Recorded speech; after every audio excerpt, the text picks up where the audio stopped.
How is everyone? Good. Welcome to Lunch Poems, our noontime poetry reading at Alkek. I'm not great at remembering things when I'm in front of people, so I've written down what I'm going to read to you. So, welcome to Lunch Poems. This is our third Lunch Poems. My name is Liz King, and I'm the Humanities Librarian here at Alkek. And Emily Segoria and I got together about a year ago, and we wondered if anyone would want to attend a lunchtime reading of poetry in the library. This is the types of things that, I think this was even a weekend conversation, so just to give you some context. This was not on work time that we were thinking of these things. So I'm happy to say we weren't alone in wanting to add more poetry and more poetry events to the library's offerings, and you'll get to hear a little bit more from Emily later at the end of today. So, Lunch Poems is intended to bring together the poetry community at Texas State and San Marcos at large. The best part, in my opinion, is being able to sit and listen to poetry over lunch, or not over lunch, but in general, listening to poetry. So on that note, please take a moment to silence your phones, if you have them on you, which we all tend to do these days. So for my part, hosting Lunch Poems has given me the opportunity to tend to our poetry collection at Alkek. Both the old-fashioned paper and ink books, so this was my inspiration for Lunch Poems. I didn't come up with the title. So both the old-fashioned print books, along with poetry ebooks. Lunch Poems allows me to tend to that collection throughout the year, approaching the next Lunch Poems. And we make every effort to keep our poetry collection both up to date but also relevant. There was a poetry book that came in. It said it was in cataloging, which means it's not here right now. But there was also a hold on it, which is good. So someone maybe here is waiting for it. And it was about gun violence, I believe, in poetry. And so we really tried to add relevant pieces to our collection as things come up. Unfortunately, that's not a great relevant issue. We also offer workshops. This is a little bit of librarian talk here for you. We offer workshops to show how to use our poetry databases. We have poetry databases, if you didn't know. So if you're ever interested in spending some time exploring, say, our streaming poetry databases, it's a really fun rabbit hole to go down. For me, the idea of hearing Lucille Clifton reading the Lost Baby poem was the hook for me. I had read it for many, many, many years. I had heard people read it, but I had never heard her read it. And so that's where the poetry streaming databases really talked to me. So you can also search for poetry by genre and also by historical movements. So I've had students come in and say, I'm looking for women poets from the Harlem Renaissance. And we can go into the databases and pull back those poems for you. So if you're ever interested in attending one of those or sitting down with me, you can check out our library website for the upcoming workshops, and you can also email me directly. So I have my business cards in the back. I'm also happy to announce that the workshops will be offered online soon, and so with everybody's busy schedules, it can be difficult to attend a physical workshop, and so those will be available on your computer screen soon. So the bottom line, we have a wonderful poetry collection here at Alkek, and Lunch Poems helps to showcase that. It also raises awareness of the great free, I'm going to put quotes around that because tuition, the great free materials we have here, books, databases, films, so forth. So please take some time after the event to look at the new poetry books in the back. I've pulled a selection of the most recent poetry books. I hope they find good homes over the weekend. So you can take them to the circulation desk and check them out with your Texas State ID. We also have ebooks if you're not interested in print books and you like to read them on your e-readers. And I have some listed there that we have currently.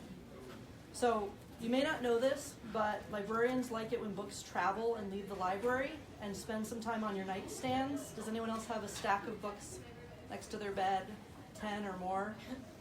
I saw a joke somebody put online about having that bury them, and like you knew you were a reader when you found under your stack of nightstand books.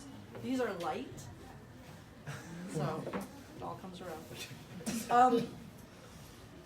Lastly, there's a symbolic passing of the torch happening today. I want to take a moment to extend a special thank you to James Thomson from our MFA poetry program.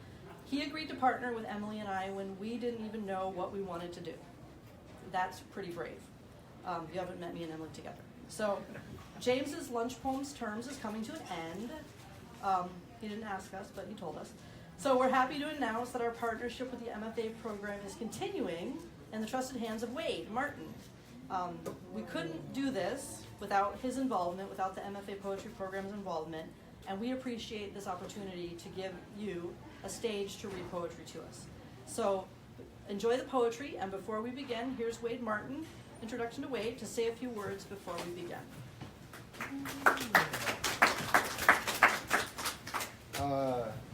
So, as we're passing torches today, I just thought I would say, I was walking through the causeway, and I saw lunch poems this way, and I was busy, I had class, whatever, I couldn't make it.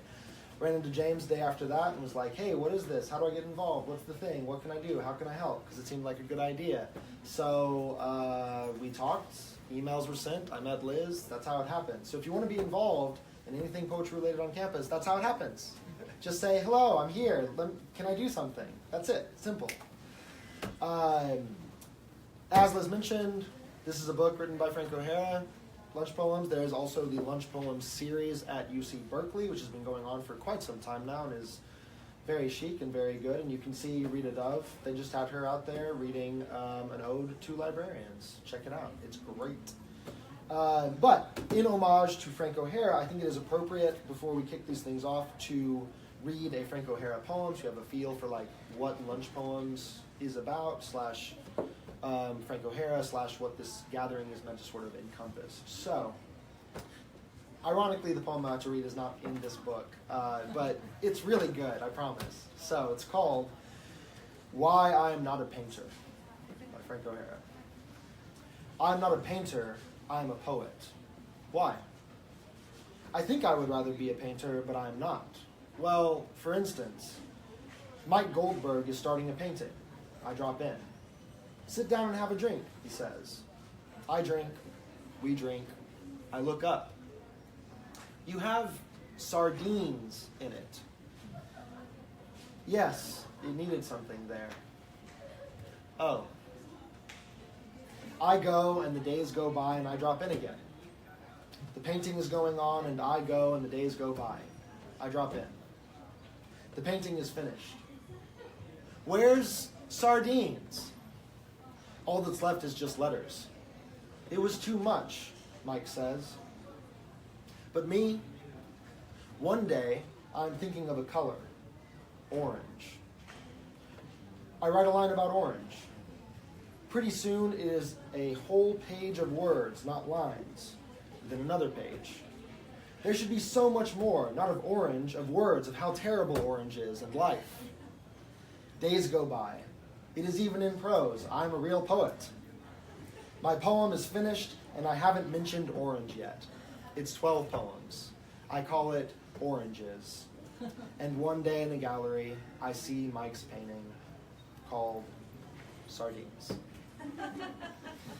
So, to kick us off reading poetry today, not by Frank O'Hara, is Stephanie Towery, the copyright officer for Alkek.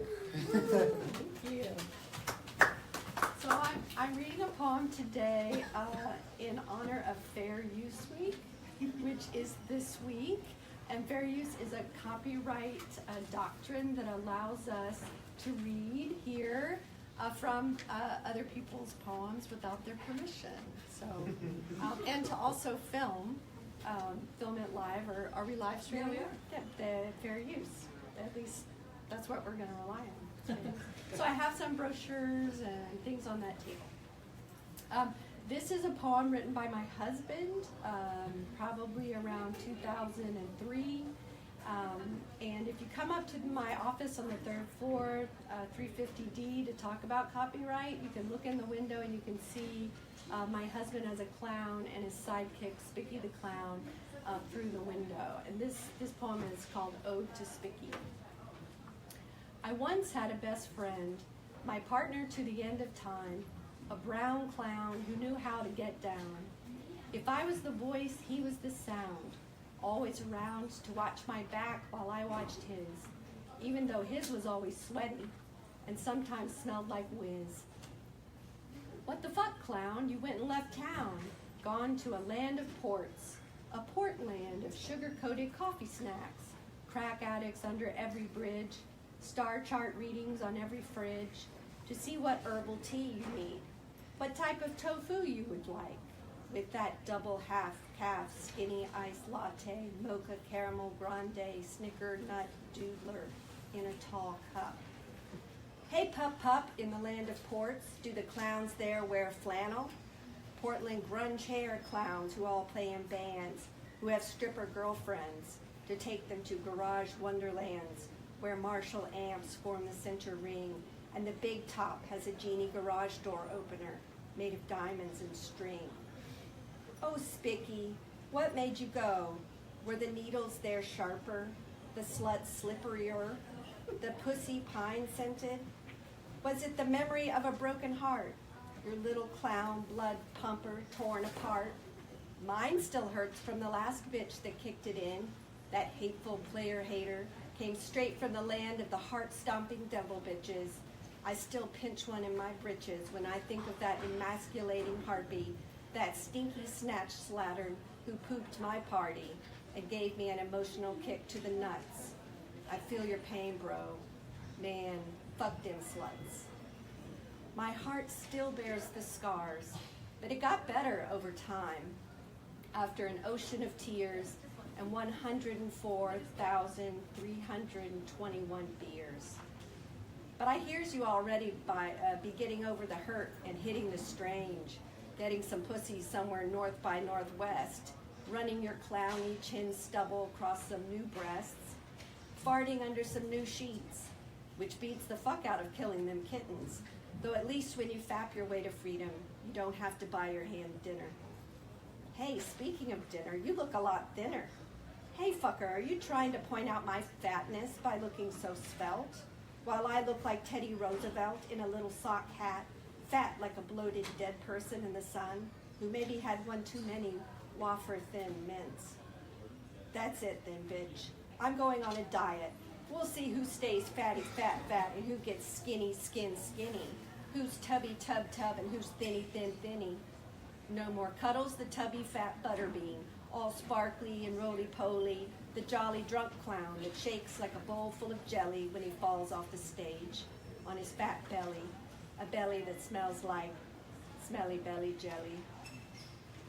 Anywho, boo, it's good to have you back, if only for a time, a sliver of yucks and a couple of rhymes, sublime in the memories, blurry days gone by, of furry hair pies and lines of blow, big juicy buds and hot stinky hoes.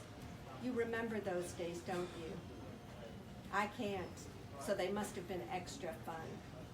Hey, maybe you can hook up with one of these large-breasted gothic ladies who like to haunt the show with their gothic boys carefully in tow, the girls leading them around with gothic pussy leashes, dressed all in black, just like their little hearts.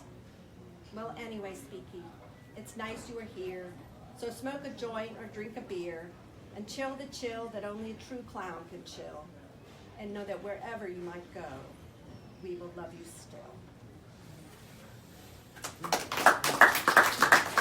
Alvarez?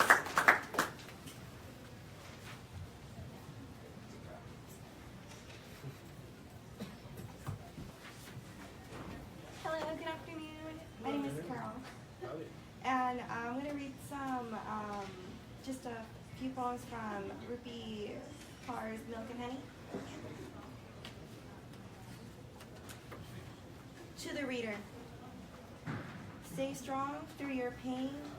Grow flowers from it. You have helped me. Grow flowers out of mine. So bloom beautifully, dangerously, loudly. Bloom softly, however you need, just bloom.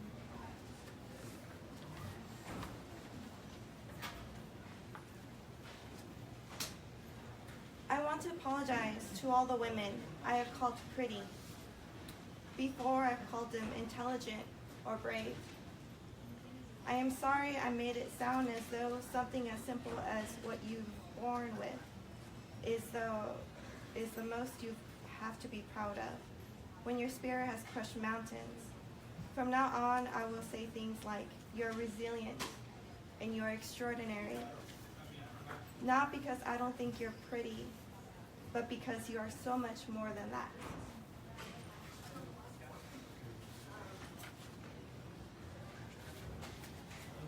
I chose these next two poems because it's because of lunch poems, but also because of our MFA. My heartbeat quickens at the thought of birthing poems, which is why I will never stop.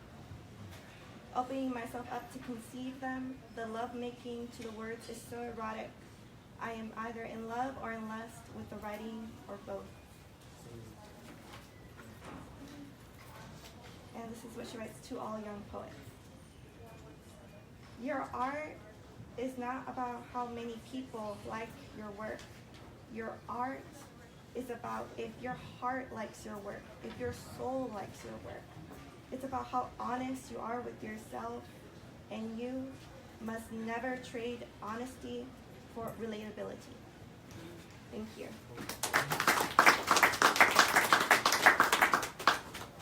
Tricia.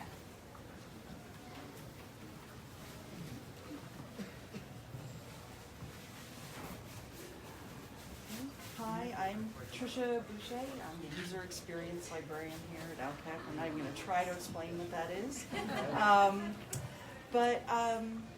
I was picking poems for today and realized I was picking very melancholy poems, and I'm in a very melancholy place. And I realized part of that is because I haven't been out hiking, out in nature lately. Between the weather and the flu, I just haven't been doing it, and I've been missing it terribly. And so I found myself, instead of doing melancholy poems, I'm doing a series of things that remind me how important nature is.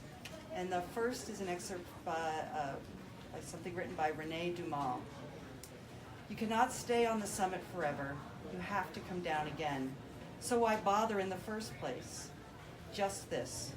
What is above knows what is below, but what is below does not know what is above. One climbs, one sees. One descends, one sees no longer, but one has seen. There is an art of conducting oneself in the lower regions. When one can no longer see, one can at least still know. The next is a piece by Thomas Merton. The rain I am in is not like the rain of cities. It fills the woods with an immense and confused sound. It covers the flat roof of the cabin and its porch with insistent and controlled rhythms. And I listen because it reminds me again and again that the whole world runs by rhythms I have not yet learned to recognize, rhythms that are not those of the engineer.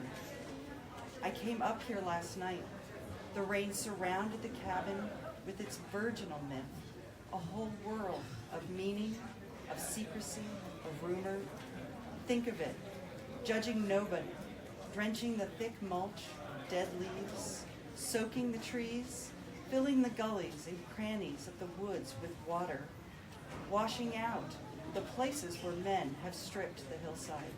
What a thing it is to sit absolutely alone in the forest at night, cherishing this wonderful, unintelligible, perfectly innocent speech, the most comforting speech in the world, the talk that rain makes by itself over all the ridges, and the talk of the watercourses everywhere in the hollows. Nobody started it. Nobody is going to stop it. It will talk as long as it wants, this rain. And as long as it talks, I am going to listen. And the last one is, I think of it as poetry. It is from Time Life Books, which is what makes it so funny for me. I don't know if any of you ever read those Time Life Book series. They're hideous. They're so much fun. Okay. To understand the forces that raise the plateau, one must abandon any idea of the solidity and endurance of hills, mountains, and rocks. Do not trust rocks. A rock resting on the rim of the Grand Canyon may give an impression of strength and permanence, but as soon as a man turns his back, the rock will resume disintegrating and sneaking off to California. And it is not only that particular rock that is unreliable. Every rock, everywhere is growing smaller or larger, rising up or sinking down, or creeping about the planet in a scandalous manner. And that is it. And I would like to invite Kris Toma.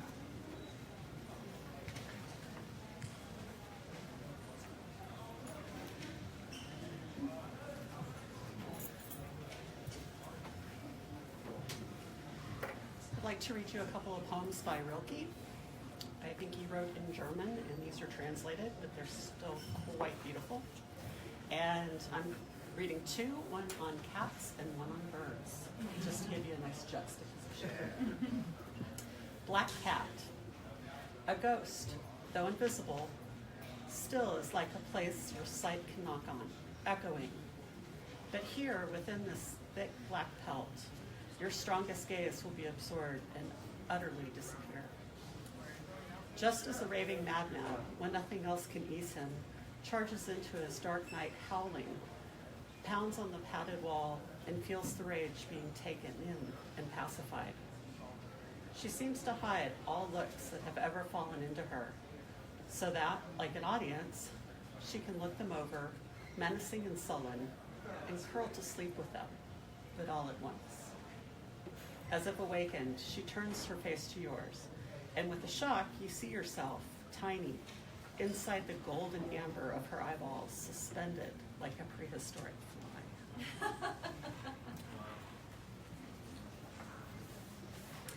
And this one is untitled.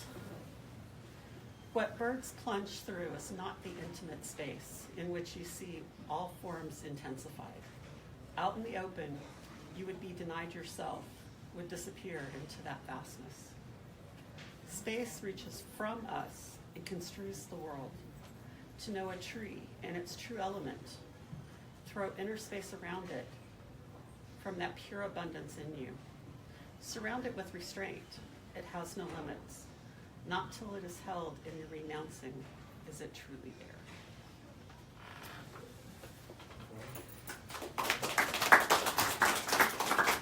We're a bit early, but is Emily Ellison ready? I got it. Yep. Okay.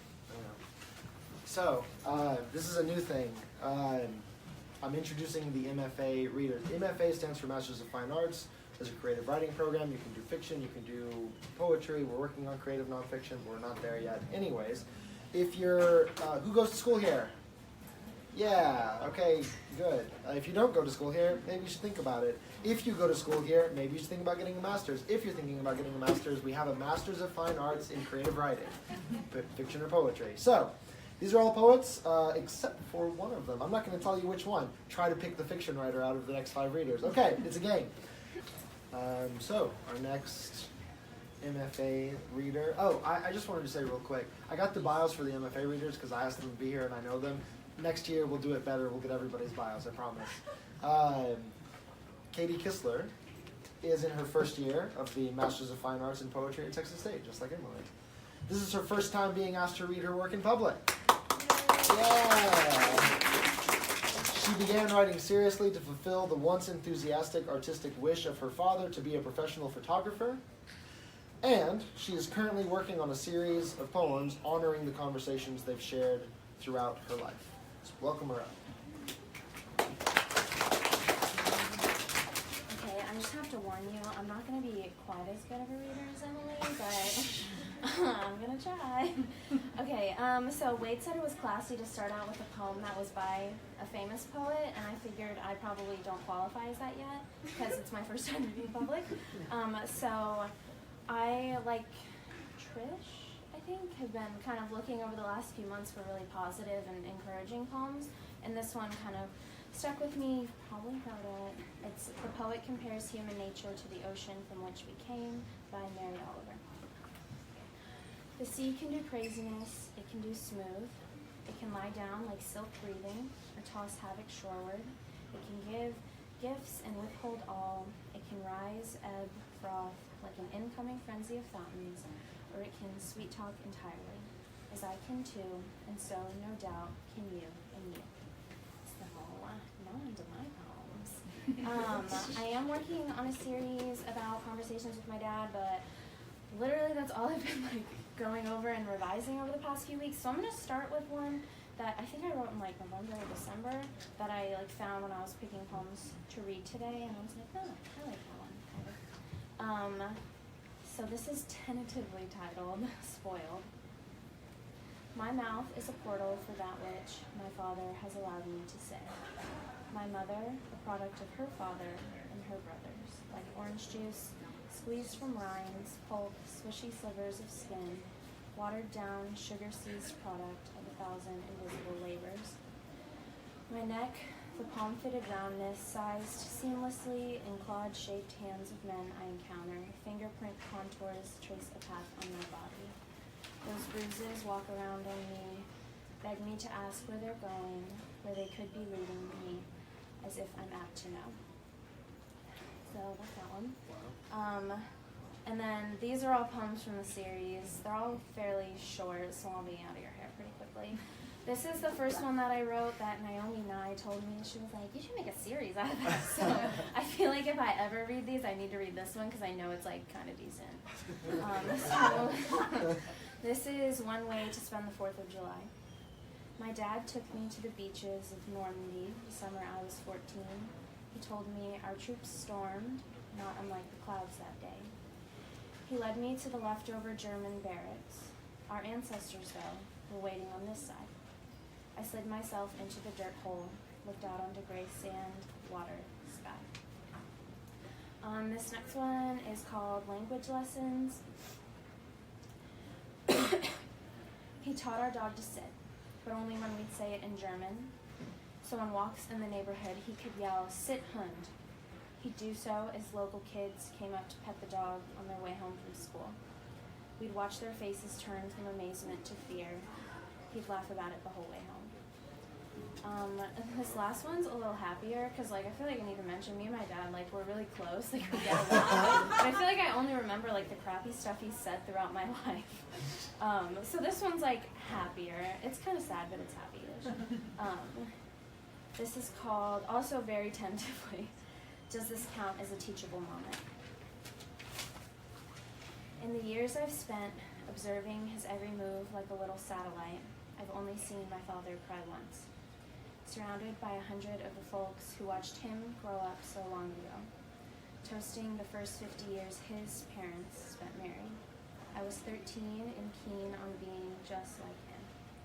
When he looked at his mother, tears sprang from him, and from my identical eyes I started to sob. It is the first time I can remember crying from love. That's it.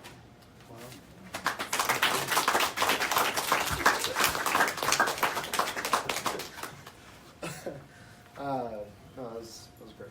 Yeah.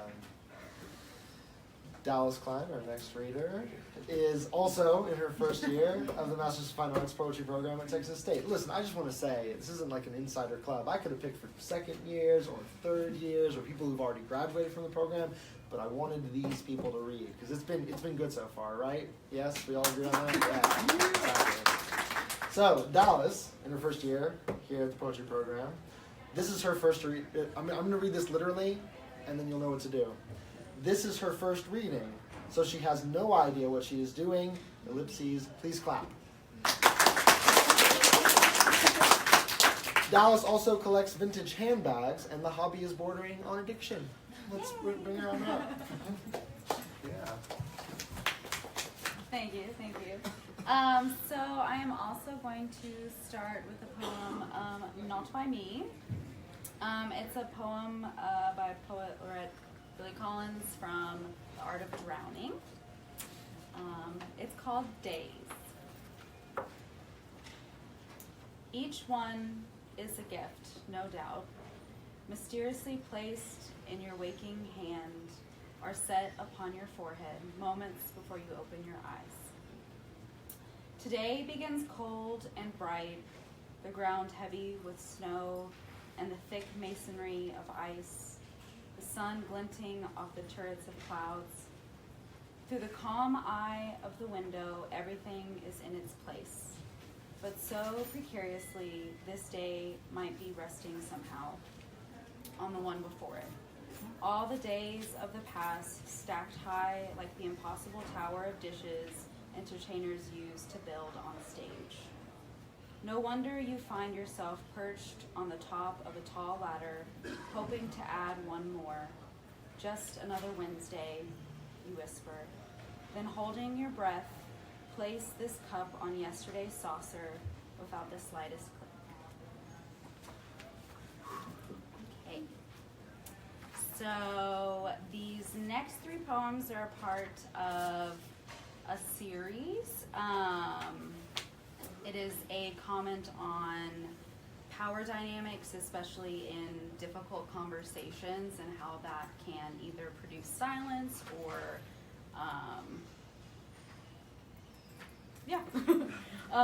the silence of a murmur. 1, a conversation, teacher and student. What happens when the woman loses her virginity? The man is inside her. No, what happens to her body?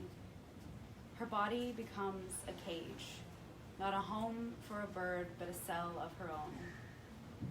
Please, share with all of us what happens to the woman's body. She falls into a mirrored room, her reflection in every direction. We are all adult here. She bleeds. And why does the woman bleed? She will never escape. Scientifically, why does this happen? She is the subject, the study. Do you know why it is called the hymen? She may never know. She does not know what happens to women. It happened to her, though. She cried on the toilet. She was ashamed because she did not know what else to feel. Is that what happens to women? 2, a conversation, self and societal self. Why do you not remember the name of the one you harmed years ago? Guilt paints memory the deep blue of drowsy early morning hours. Was the action premeditated? Like condensation gripping a glass of water, we never want to be the ones to evaporate, screaming for inclusion. What were you willing to do for inclusion? She asked us to do her makeup, to make her pretty. I laughed in compliance as I painted her face like a clown's. What was your experience with race as a child? My friend and I painted her face like a clown's. What are you taught about beauty in your adolescence? I was taught that whiteness was superior. Blonde and white and blue eyes was what I looked up to. Why? I'm sorry. Why? All I know now is I'm sorry. Why? I did what I was taught. I'm sorry. 3, a conversation. 9 women and 3 men. A, as a male in the climate of feminism, what will you contribute? Silence. There is always a long silence, even in a murmur. How can men write and hold true these ideals? He likes to write about anti-heroes, describes the violence, the rape, the pillaging. And how does that do the work? Can we get further explanation? No. B. Anyone else? He has never really thought about it, focusing on his culture, rather. Is your culture male dominant? He was raised by women, but when his father was present, he did what he wanted. He grew up with little restrictions. And the responsibility remains to the silence. C. What else? He decided he can use his privilege to break down the patriarchy. Is 1 out of 3 enough? Thank you. And then this is my last one. It's called Island Effect. I was the water in the room. a moisture collected in the corner. There is a change in the temperature when everyone is laughing, when everyone is crying together. There is an island effect when I am the only one reacting. To laugh while silence ensues is a wave crashing against the sand. I did not mean to laugh, to speak out of turn, to cry. The moon commanded me. To cry alone in a room with others is... To cry alone in a room with others is...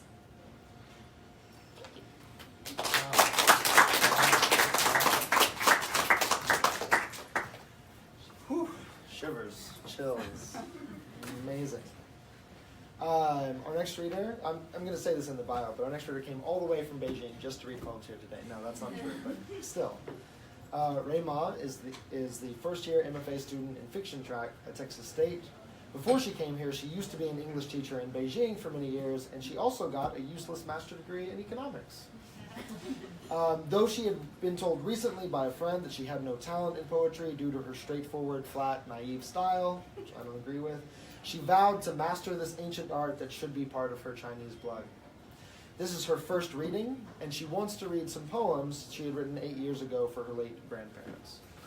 Welcome up, Ray.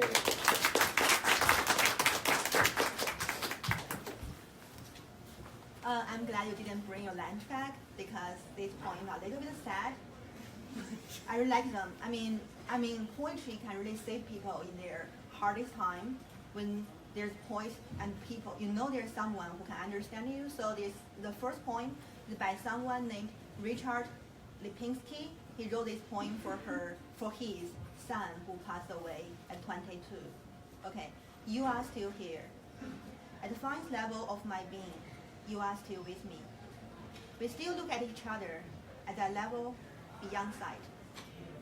We talk and laugh with each other in a place beyond words.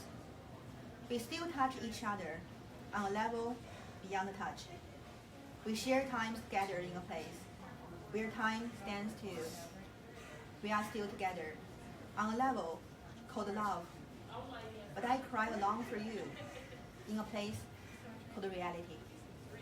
I wrote several poems after that, after this fourth poem, inspired by him, and it really helped me a lot. During the hard time when my grandparents passed away, I was raised up by them. So the fourth poem written by me is Never Apart. I had you in the most tender place of my heart, and in this way, we shall never be apart. I can recall your smile, or even your words, whenever I want. And in this way, you are still alive. Although in reality I cry for you and your love, in my dream, you will console my broken heart. And in this way, we shall never be apart. The second one is Happy Forever. In her last days, my grandma spent 3 months to make a cross-stitch embroidery for my birthday. The first one in her life, and the last one. Like knowing her fate, she put tens of thousands stitches into those tiny characters. Happy forever. Like knowing my fate. She finished it one day before my birthday, and by then, I was 400 miles away. She had her excitement, waited for hours to give me a phone call, which I never took. Her last phone call in my life. She was always there, I thought. Even if I missed one call, I could still have another chance to express my gratitude. I placed work before her. I placed myself before her, thinking I was tired enough till I lost. My friends, what could possibly be more important than the one who loved you the most in the world? What could be more important than happy forever? For my grandparents, the third poem. I still remember shining summer and chilling winter. The heater she put beside me, the book he taught me to read, and the night when we lay down side by side, looking at the heaven created by a patterned flashlight. Then they fly away, seeking the real heaven. Leave me alone in the chaos and the sorrow, about to tear me apart. They used to say I was their hope and love, and they will stay another 5 years or so. But they love each other so much. I was the one who was left, living with their precious memories. Okay, they are all very sad. so the last one, I'm going to cheer you up. I wrote that after I written like 30 poems till I finally realized it is enough. So I wrote a final wish for every one of you here. It's called Get Over. Let's get over it. Let's smile again. Let's love with no hesitation. Right? Let's remember with no regrets. Let's hold fast our dreams. Let's forget our pains. Let's have our hearts beating stronger. Let's move without ever looking backwards. Thank you.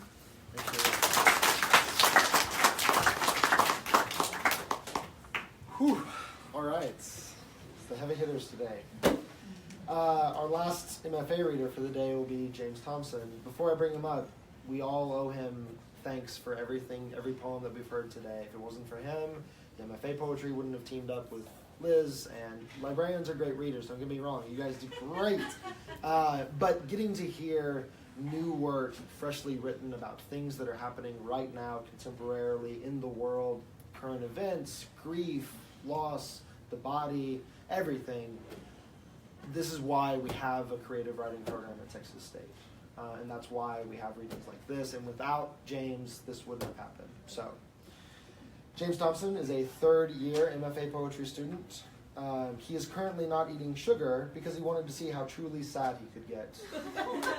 Luckily, for all of you, the only thing that seems to be affecting is his ability to read poems out loud. And this will be James's final reading at Lunch Poems. He's about to graduate. Maybe he'll still be around. Maybe we'll see him again. But he's a busy poet. He's got other things to do. So let's welcome him to the podium for the last time here.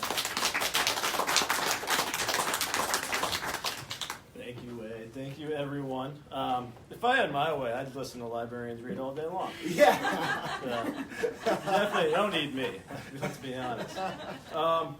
I didn't realize I was being so classy, but I'm going to start off with somebody else's poem as well. And it's actually the first chapter section of Toni Morrison's Bluest Eye. She's an everything, in my opinion. Thinker, philosopher, novelist, and yes, of course, poet, because poets are all of those things. I'm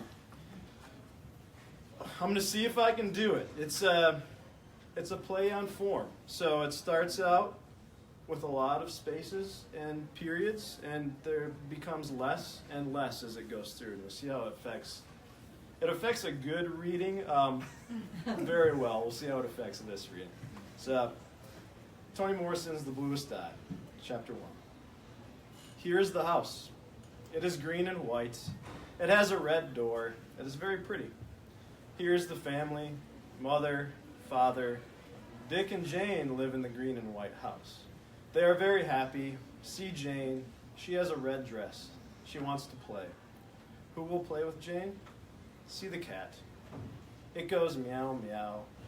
Come and play. Come play with Jane. The kitten will not play. See Mother? Mother is very nice. Mother, will you play with Jane? Mother laughs. Laugh, Mother, laugh. See Father. He is big and strong. Father, will you play with Jane? Father is smiling. Smile, Father, smile. See the dog. Bow wow, goes the dog. Do you want to play with Jane? See the dog run. Run, dog, run. Look, look. Here comes a friend. The friend will play with Jane. They will play a good game. Play, Jane, play. Here is the house. It is green and white. It has a red door. It is very pretty. Here is the family. Mother, father, Dick, and Jane live in the green and white house. They are very happy. See Jane. She has a red dress. She wants to play. Who will play with Jane? See the cat. It goes meow, meow. Come and play. Come play with Jane. The kitten will not play. See, mother is very nice, mother. Will you play with Jane? Mother laughs, laugh. Mother laughs. See, father, he is big and strong. Father, will you play with Jane? Father is smiling. Smile, father. Smile. See, the dog. Bow wow goes the dog. Do you want to play? Do you want to play with Jane? See the dog. Run, run. Dog, run. Look, look. Here comes a friend. The friend will play with Jane. They will play a good game. Play, Jane, play. Here is the house that is green and white. It has a red door. It is very pretty. Here is the family father. Mother, Dick, and Jane live in the green and white house. They are very happy. See Jane. She has a red dress. She wants to play. Who will play with Jane? See the cat. It goes meow, meow. Come and play. Come play with Jane. The kitten will not play. See, mother is very nice. Will you play with Jane? Mother laughs. Laugh, mother laughs. See, father, he is big and strong. Will you play with Jane? Father is smiling. Smile, father smiles. See the dog. Bow wow goes the dog. Do you want to play? Do you want to play with Jane? See the dog. Run, run. Dog, run. Look, look. Here comes a friend. The friend will play with Jane. They will play a good game. Play, Jane, play. All right, and as every me should do, I'm going to plant myself between two poets. So, like great poets.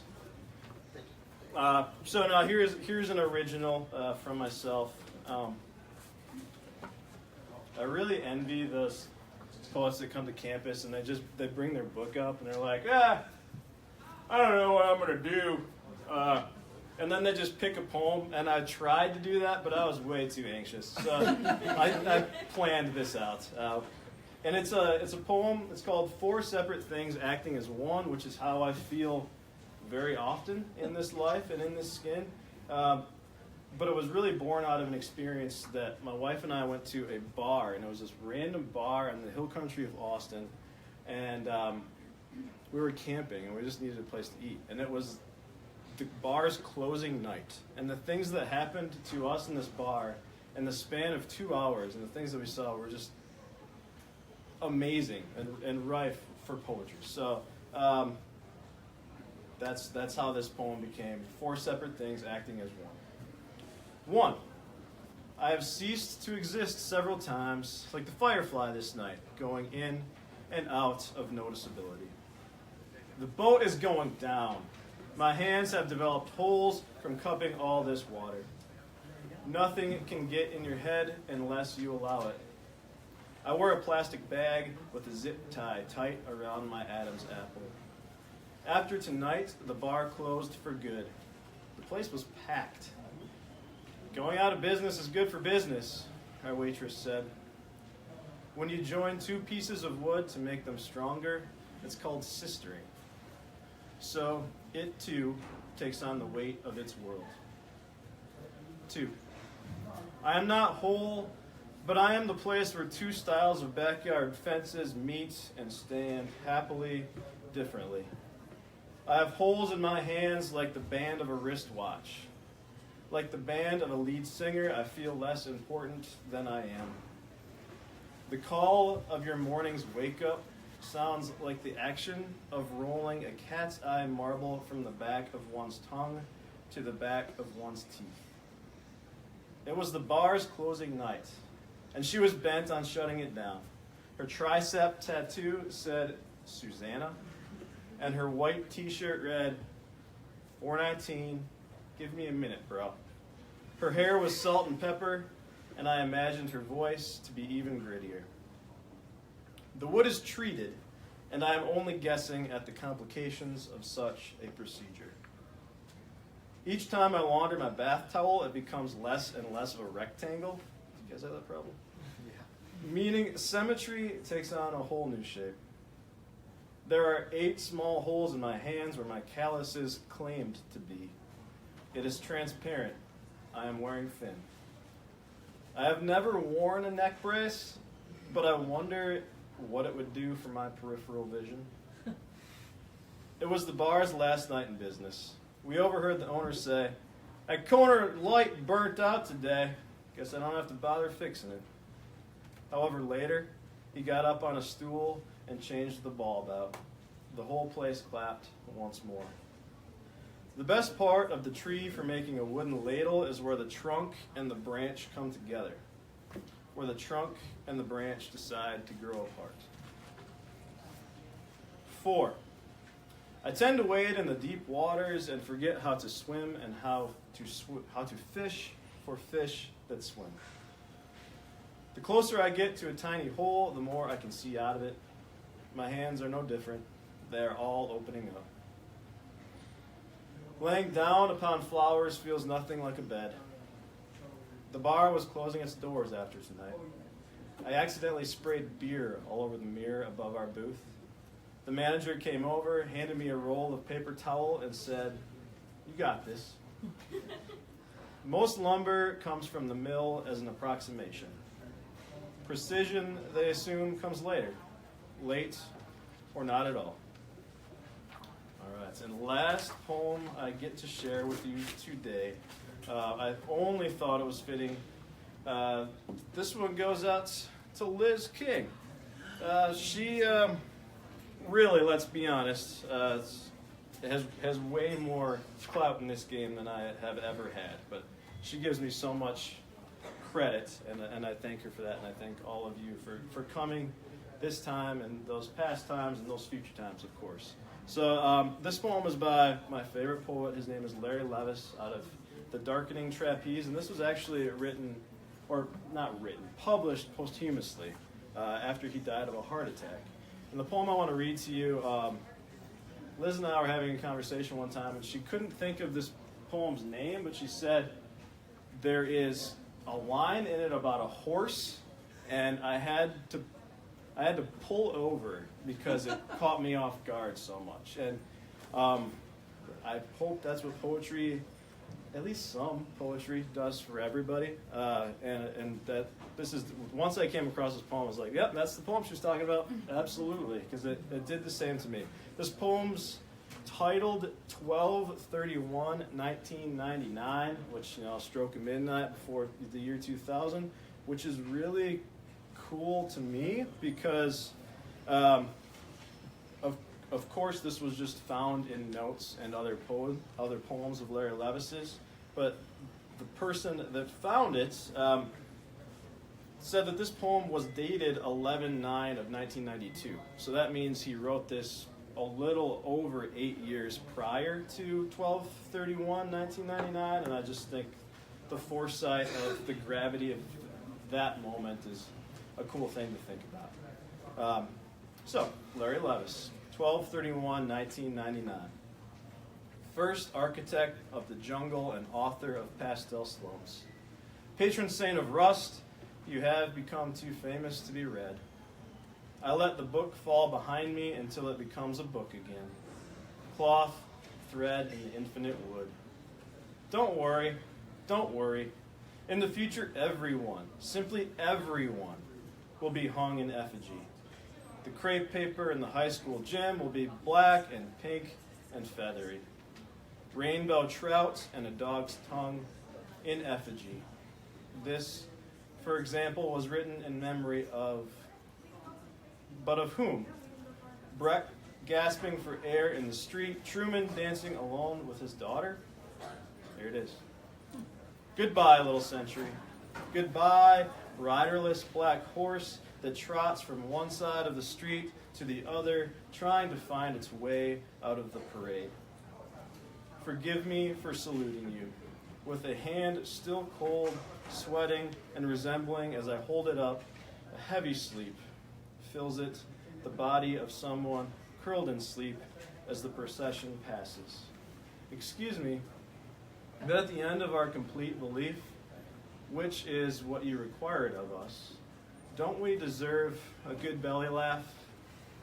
Don't we deserve a shout in the street? And this confetti on which our history is being written, smaller and smaller, less clear every moment, and subject to endless revision? Under the circumstances, and because it can imagine no other life, doesn't the hand held up there for hours deserve it? No? No, huh? No. Thank you.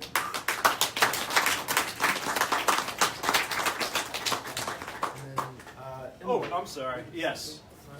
Oh yeah. I'm dropping balls.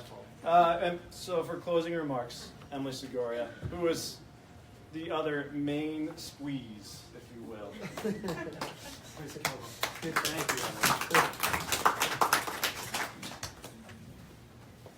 So first of all, congratulations. And also thank all of you for being here today. It's your continued support of this program that allows us to keep going and motivates us to keep putting this on. So if any of you guys haven't already taken the opportunity, we do have sign-in sheets in the back. Signing up lets us know that you want to keep doing this, and also we can let you guys know what other poetry events are coming up. Also stay tuned for more poetry events. Poetry Month is coming up. It's in April, so stay tuned. Any updated information will probably be on Alkek social media, so follow us at Alkek Library. There are also books in the back. If you have been inspired today, please check those out. Sorry. Also, after lunch poems today, I'm plugging another event. We have STEM Punk Cafe, so if anyone has been marveling at the mystery of memory and have some time to spare, please stop by. And again, thank you all for being here. Thank you for participating. Thank you for listening. And have a wonderful day.